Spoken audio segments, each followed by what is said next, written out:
It was a cold October evening in 1994, and Sheriff Walter Briggs had just finished his coffee when the call came in. A young boy, maybe 10 years old, had stumbled onto something strange while walking along the tree line just outside Blue Creek, Montana. What he found wasn't a deer carcass or some old hunting deer. It was a shallow grave, the kind you don't dig unless you're in a hurry or hiding something. And the smell, it wasn't the woods, it was rot, human rot. When Briggs arrived on scene, he expected a prank. Kids playing in the woods, making up stories. But the moment he knelt down and pulled away the dry pine needles, his stomach turned. The hand, pale, half decayed, and curled like it was still clawing at the earth, was very real. But that wasn't the worst part. The grave had been disturbed recently, as if someone had come back to visit it, and whoever was buried there was just the beginning. People in Blue Creek didn't lock their doors. They left keys under mats and pies on porches. It was the kind of town where everybody waved, and gossip traveled faster than the weather. But the discovery of that grave changed everything. Within days, Sheriff Briggs and his deputy, Marie Donovan, were digging figuratively and literally into a mystery that the town had been unknowingly sitting on for years. What they found would unravel the myth of one of Blue Creek's most beloved citizens, a man named Henry Dalton. Henry ran the local butcher shop, Dalton's Meats, just off Main Street. He wore an apron 6 days a week, smiled with a quiet kindness, and gave out free jerky to kids who helped their mom shop. To most, he was a small-town saint, the kind of guy who showed up early to church and always brought extra hot dogs to the 4th of July cookout. But what nobody knew, not his pastor, not his customers, not even his wife, was that Henry had a secret, a very bloody one. When the grave was first uncovered, Briggs didn't think of Henry. Why would he? Henry didn't even have a parking ticket. The body, once identified, belonged to a woman named Teresa Vaughn, age 28, last seen in 1992. Back then, her case had been dismissed as a runaway. No signs of struggle. No family pushing the issue. Just a note and a suitcase left behind. But now she was missing her hands. Her jaw had been shattered, and whoever buried her had placed a rosary in her mouth. It was ritualistic, and it was just the first. In the weeks that followed, 4 more graves were found, each within a 10-mile radius of the town. All women, all previously written off as transients, addicts, or just plain gone. The similarities were haunting. Shattered jaws, rosaries in their mouths, and something far stranger. Each body had been exsanguinated, drained clean. Not a mess, a process. That S when Donovan said the words that made Briggs' skin crawl. This wasn't a murder. This was butchery.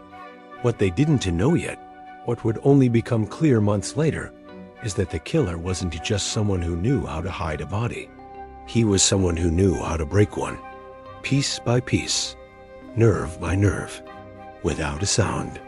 In a town this small, suspicion turns fast. Every loner, every quiet man, every out-of-towner starts to feel the heat. But Henry stayed calm, smiling, cutting meat, handing out change.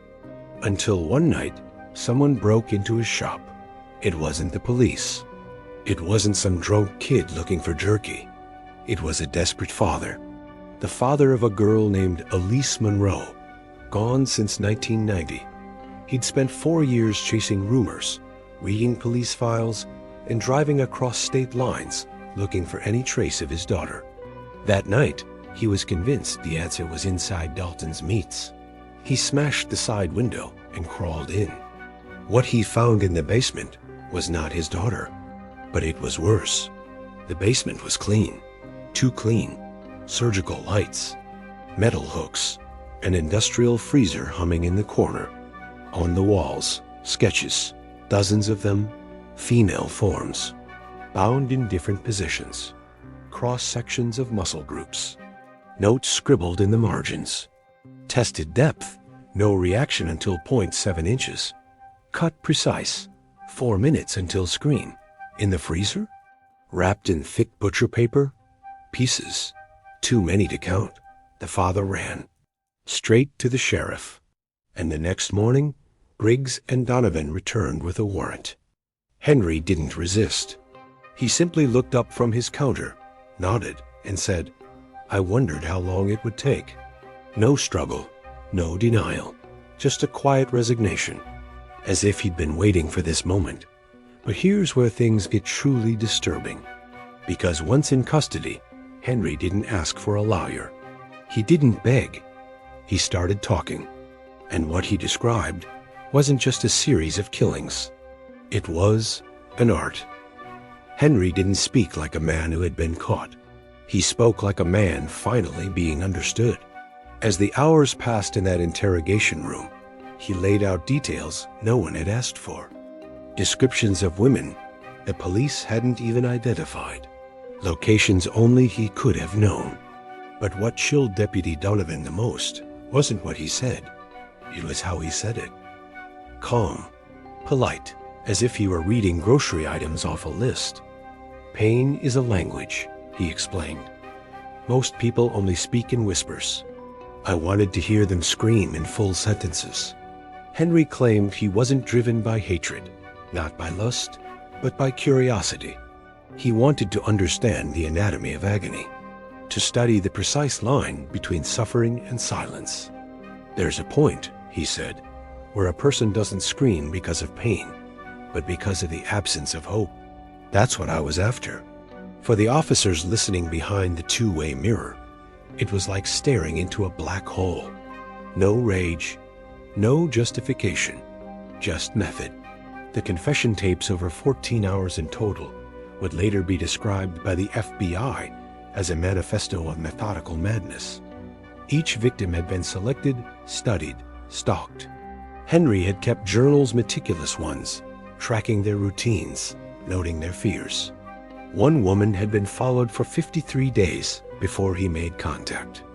Another, he claimed, invited herself into his world by asking if his shop was hiring. She crossed the threshold, he whispered, so I opened the door. When asked why he placed rosaries in their mouths, Henry smiled. Everyone believes in something, he said. I thought I'd give them one last chance. But this wasn't the full story. Because the horror didn't start in Blue Creek. It started long before. And to understand the monster, Briggs and Donovan had to go back to 1972, to a foster home outside Billings, Montana. Henry Dalton wasn't born a butcher. He was made one. Raised in a house with 7 other boys, all of them broken in their own ways. But Henry was different. While the others acted out stealing bikes, breaking windows, Henry stayed quiet, observant, watching. At age 11, he was caught dissecting a cat behind the barn. When asked why, he simply said, I wanted to see how it worked. At 13, he went silent for nearly a year. No outbursts, no rebellion, just eerie compliance. Then one day, he disappeared for 3 days. When he returned, he had scratches down his arms and a calmness that unsettled even the toughest foster parent. There's something about that boy, they'd say, like he knows things he shouldn't. His file later retrieved by Donovan showed multiple attempts at psychiatric evaluation. One therapist wrote, patient lacks emotional resonance, displays signs of advanced dissociation and latent aggression, recommends long-term institutional supervision, but supervision was expensive, and the state had other priorities. So Henry was passed along, home to home, until at 17, he aged out of the system. That's when he moved to Blue Creek, got a job at the local slaughterhouse. It was honest work, brutal, but quiet. The kind of place no one asked questions, and no one noticed when someone stayed late. For Henry, it was paradise. He'd later describe it as the first place that felt like church. The blood, the cold, the silence. It taught him everything he needed to know: how to make a cut that didn't scream, how to drain without spilling, how to separate tendon from bone with nothing but patience. Animals don't lie, he said. They just bleed. Over the next few years, Henry became the best cutter in the business. So good, in fact, that when the slaughterhouse closed in 1985, the owner gave him the equipment and helped him set up his own shop. Dalton's Meats opened that same year, and from the very first day, the townspeople loved it. Clean cuts, fair prices. A soft-spoken man who remembered your kids' names and always asked about your mother. But beneath that storefront smile, the darkness grew. And it didn't take long before the first woman vanished. Her name was Emily Hart, age 24, new to town, looking for work. She stopped by Dalton's Meats with a resume and never came home. Her body was never found.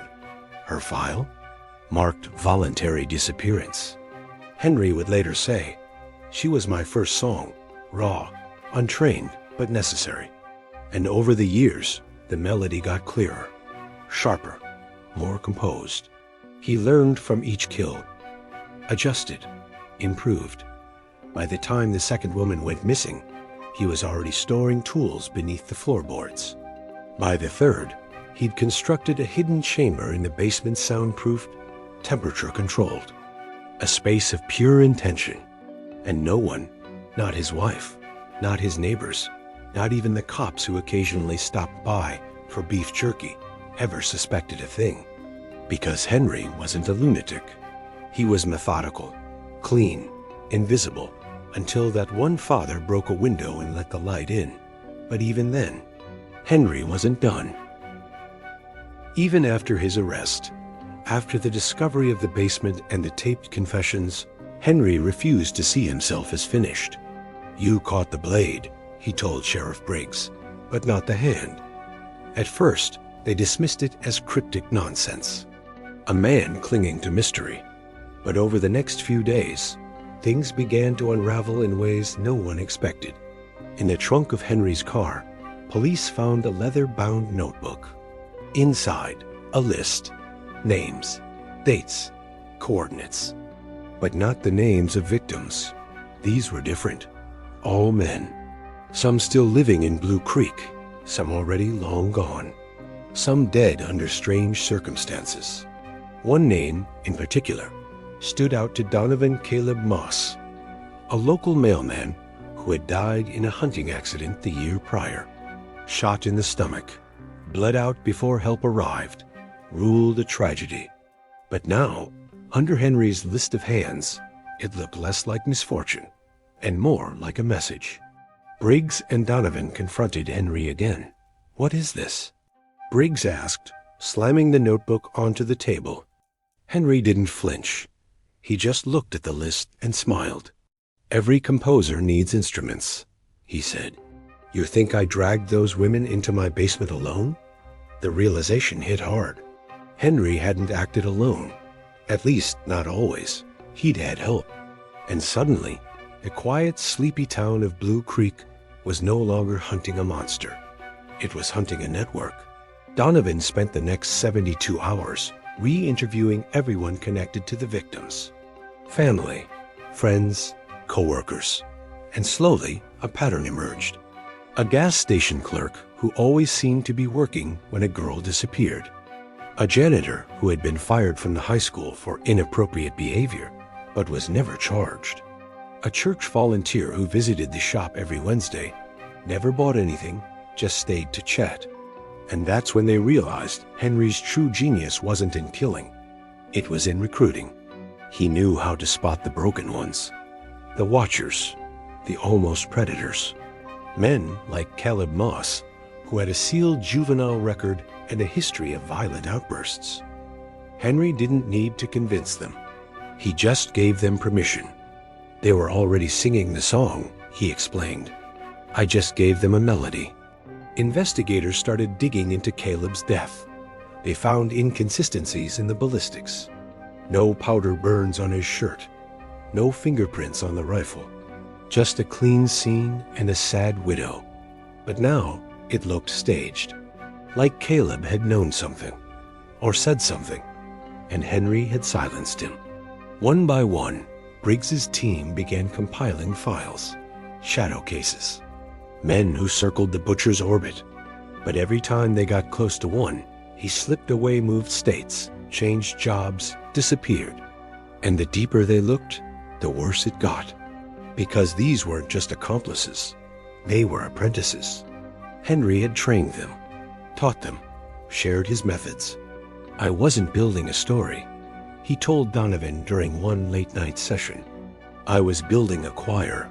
The word echoed in her head for days. A choir, a group, a harmony of horrors. And suddenly the numbers didn't add up. 5 bodies found, 14 names in the notebook, dozens of sketches. Henry's reach went beyond Blue Creek, possibly even beyond Montana. Briggs contacted the FBI. Within days, a full task force was deployed. They began cross-referencing missing persons cases across 3 states, looking for similar MOs. Shattered jaws, drained bodies, rosaries, surgical precision. And they found them. Utah, Idaho, Wyoming. Cases going back to 1987. Some had been ruled suicides. Others, cold cases gathering dust. But the signs were there. The silence, the ritual, the butcher's touch. Henry had planted seeds everywhere he went. And they were growing. Fast. That's when Donovan made the boldest move of her career. She went back into the interrogation room alone. No mirrors, no recordings. Just her and Henry. She told him the truth, that she knew he wasn't alone, that others were still out there, and that women were still dying because of what he'd started. You wanted to be a composer, she said. Fine, but your symphony is killing people. Henry sat quietly for a long time.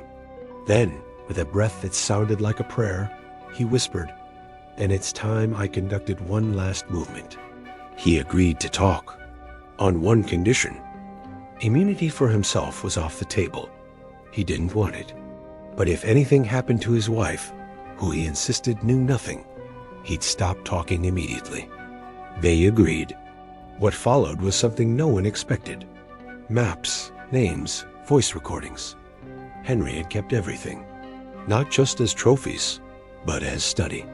He had recorded confessions from his accomplices, audio diaries, phone calls, even coded letters. And he gave it all up, not for redemption, not for glory, but because, as he put it, no one sings right when the conductor's gone.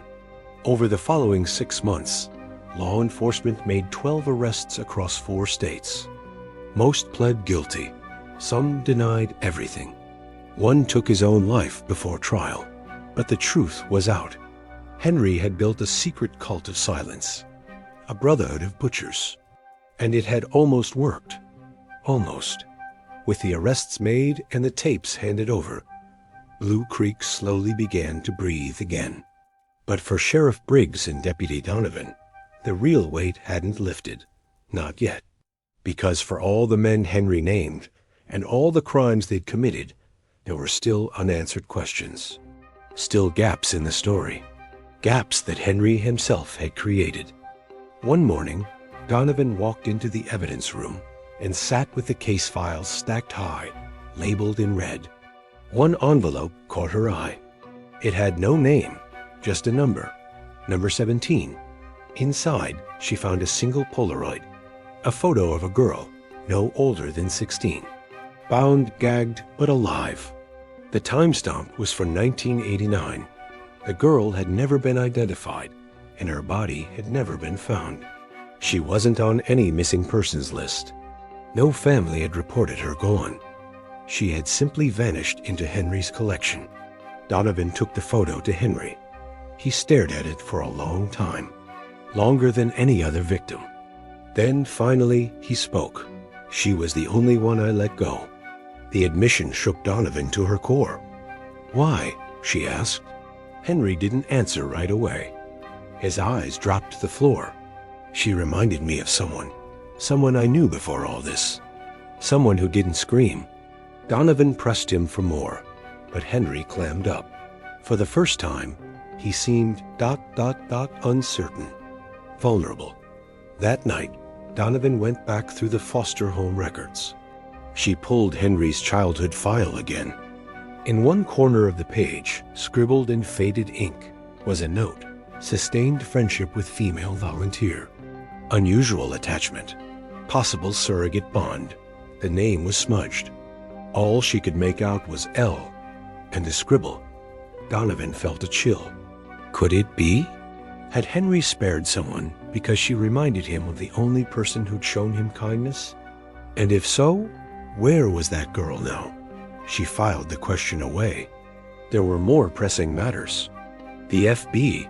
I was now working through Henry's maps. Dozens of X's marked remote locations. Some led to old hunting cabins. Some led to nothing. But 4 of them led to graves. Unmarked, undiscovered, silent. The remains were consistent with Henry's method. And yet, he hadn't mentioned them. When pressed, he said only, "Not all music needs an audience." But one site stood out. A remote clearing in northern Idaho. No grave, no body. Just a stone, smooth, polished, and engraved with a single word: Grace. The team dug for 2 days. They found nothing. No bones, no clothing, no rosary. It was as if someone had been buried there, and then moved. Henry refused to elaborate. But the presence of the stone haunted everyone. Who was Grace? A victim? An accomplice? A daughter? One profiler from the FB, I believed Grace was Henry's final composition, a person he detrained fully, then released into the world. He didn't want followers, she said. He wanted successors. The thought sent shockwaves through the team. If there was someone else someone he'd groomed, protected, maybe even loved, then the nightmare wasn't over. It had simply changed faces. Meanwhile, back in Blue Creek, the town tried to heal. The butcher shop was demolished, the property sold.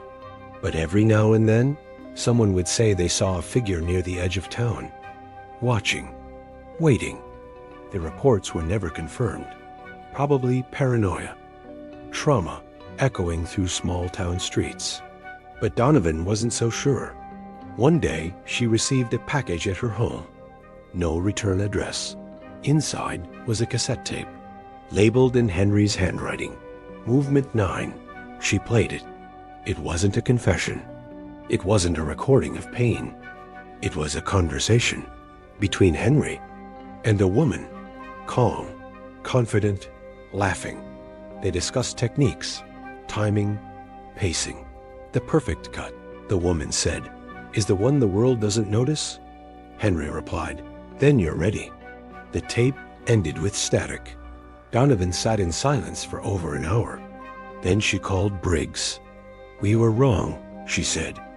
Henry wasn't the finale. He was the overture.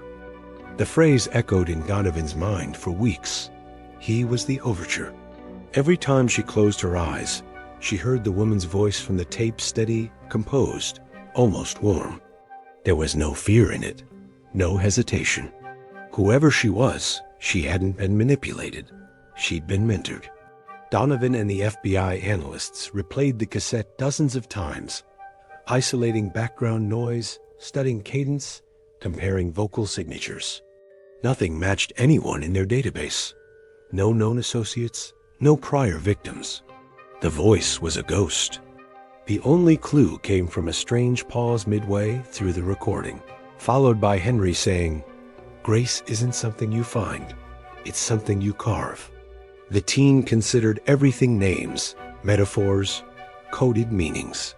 But Donovan was starting to believe that Grace was more than a name.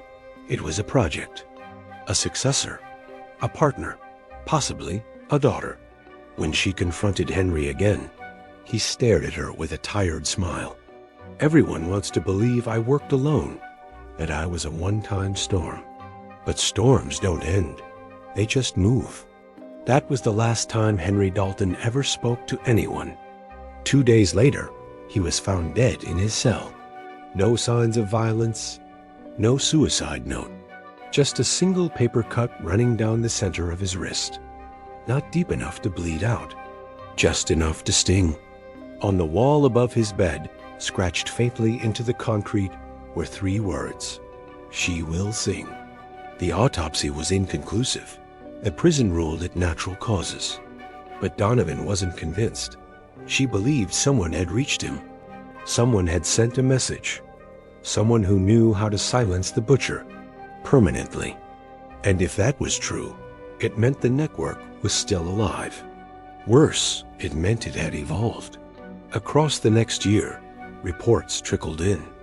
Isolated cases, far from Montana, Nevada, Oregon, parts of Canada. All women, all missing. All signs eerily similar. No struggle, no witnesses, no traces.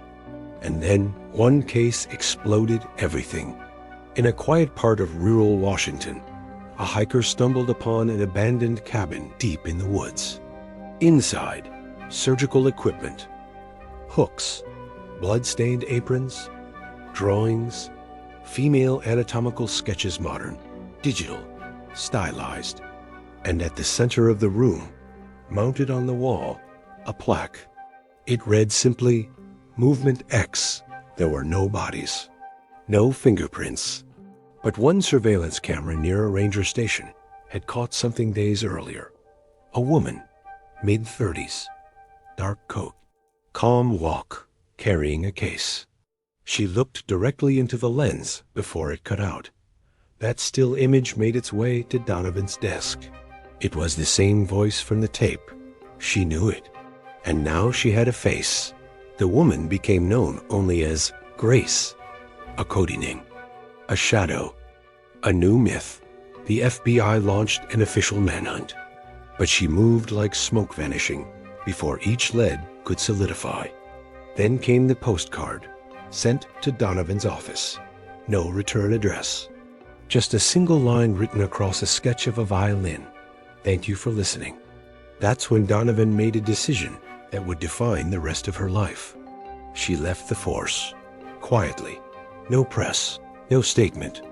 She packed up, disappeared from public records, and became the hunter. Unofficially, privately. She believed Grace was still out there, teaching, recruiting, continuing Henry's legacy. And if law enforcement couldn't reach her, maybe someone else could. Over the years, Donovan tracked Whisper's online forums, fringe reports, symbols etched into trail posts, private encrypted forums where coded conversations hinted in things most people wouldn't believe. And then, silence for almost 5 years. Until the package arrived. No name, no postage. Just a box left on the hood of her car in a parking lot in Colorado. Inside, a phone. Locked. One note. "Play when ready." She charged it. Turned it on. One video file. The screen flickered, and there she was, Grace. Sitting in what looked like a plain room. White walls. A chair. A violin in her lap. She smiled. "Hello, Marie," she said. "It's been a while." And then the screen went black. The phone shut off by itself. No buttons worked. The battery was sealed. Donovan tried everything disassembling, rewiring, running voltage checks. It was custom, untraceable, built to last just long enough to deliver the message. The final image, Grace smiling, violin in hand, was burned into Donovan's mind. Not just because of the eerie calm, but because of something on the wall behind her. A shadow, faint, angular, like the outline of a crucifix. But not quite. She ran it through filters, digital enhancement. The shape matched a symbol found on one of Henry's original maps, an emblem carved near the Grace marker in Idaho. It wasn't religious. It was geographical. A trailhead, a cliff formation. Donovan booked a flight the next morning. No badge, no team. Just her. She hiked 2 days through dense forest, then found it the ridge, the exact rock formation. On the backside, hidden from view, unless you climbed down the slope, she found a cave. Inside, a chair, chains, an altar of sorts. Candles melted into the dirt. Bones small, animal-like arranged in spirals. And a journal. Inside were writings that were clearly not Henry's. Different handwriting. Feminine. Focused. Clinical. It wasn't a diary. It was a manual. Page after page of psychological profiles, pain response theories, anatomical sketches. At the end of the journal was a note. To conduct is to control without touch.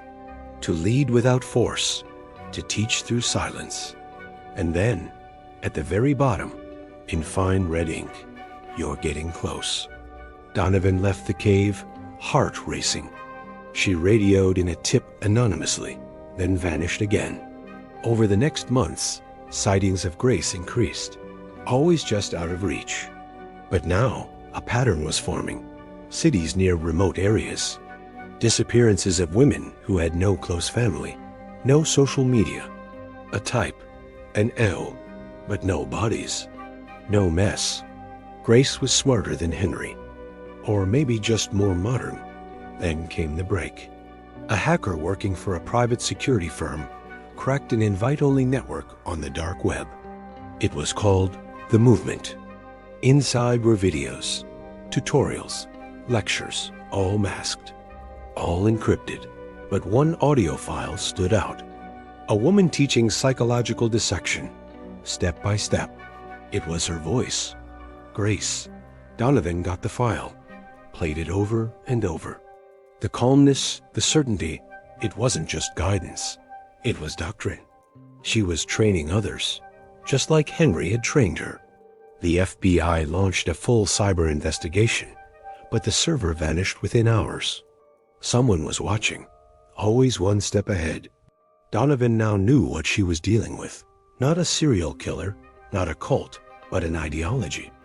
A decentralized school of pain, rooted in control, preached in whispers. And Grace, she was its prophet. Donovan started to see symbols in public places, scratched into bathroom stalls, carved into the bark of trees, etched onto the back of signs. All matched what she'd seen in that cave. And always nearby, missing persons cases. No patterns the media could detect. But Donovan saw it. Grace wasn't just hiding. She was expanding, quietly, patiently, like Henry once had. Only now, the conductor had built her own orchestra. And the world? It was her audience. It's been over 12 years since Henry Dalton's arrest, 10 since his death, and 5 since Grace first appeared on that screen. To the public, the case has closed a dark chapter in Montana's history. A lone butcher, a few misguided accomplices, a horror show buried under snow and silence. But Marie Donovan knows better. She still lives off-grid, still receives strange messages, still finds new symbols scratched where no one should go. And still, Grace has not resurfaced. Not fully, not openly. But the whispers continue. Women who vanish without a sound. Campsites abandoned with eerie precision. Private forums that speak in musical metaphors, movements, keys, tempos. It's not a spree. It's not revenge. It's a philosophy, a discipline, a method. One born in a butcher's basement and reborn in the mind of a student who never stopped learning. Some say Grace is just a myth now, a legend to scare people online. But then why do her patterns still match reality? Why do her codes still unlock hidden archives? Why do her sightings come from reliable people with no reason to lie? Donovan no longer seeks to stop her. That time is gone. Now she watches, waits, studies, because she believes Grace is no longer just one person. She is a lineage, a language. A conductor's baton passed quietly, invisibly, hand to hand. You may have passed one of them on the street. You may have heard her speak at a lecture, or watched her in a video without knowing. That's the brilliance of Grace. She doesn't need to be seen to be heard. The world may never catch her. But the question isn't if she strikes again. The question is, will you recognize the music when it starts to play? If you made it this far, you'll want to watch this next story right here.